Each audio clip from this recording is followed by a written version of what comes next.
vrai message. Sylvain François, le tout dernier élément, là je vais vous laisser la table. Elle est ronde, vraiment, vous pouvez vous servir. Vous avez les micros. François, Sylvain Kalonji, on peut aller avec le tout dernier élément là, rapidement.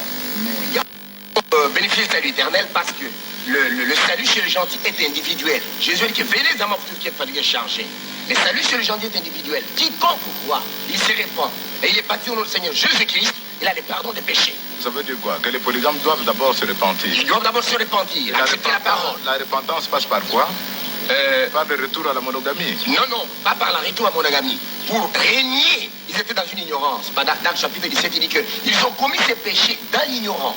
Tout ce qui était fait dans l'ignorance, Dieu ne leur remplit pas de péché. C'était dans l'ignorance. Ils n'avaient pas la connaissance véritable de la parole de Dieu. Ça, c'est un autre débat. Okay. En fait, sur la division, là, oui, sur la division, là, il y a trois facteurs dont Fobanam a parlé en tant que prophète de Dieu dès l'âge du XXe siècle. Il nous a donné l'éclaircissement sur la parole.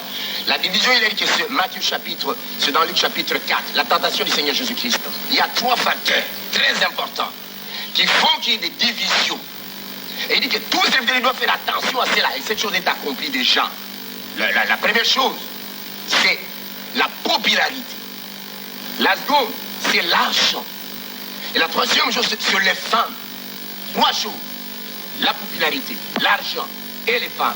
Souvent, les gens se tiraillent à cause de la caisse, à cause de biens matériels. Ils laissent la chose essentielle. Ils laissent la parole de vie pour connaître aux enfants de Dieu.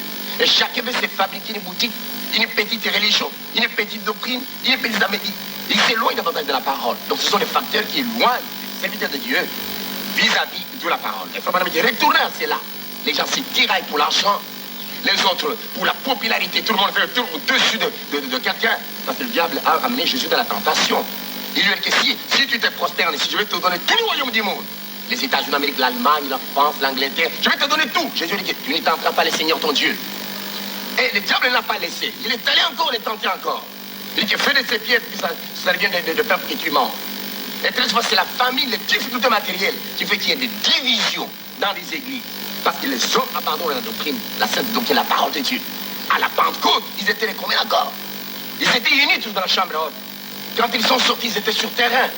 Et quand ce problème, ta acte voulait se poser, il a dit arrêtez, choisissez 7 hommes pleins du Saint-Esprit.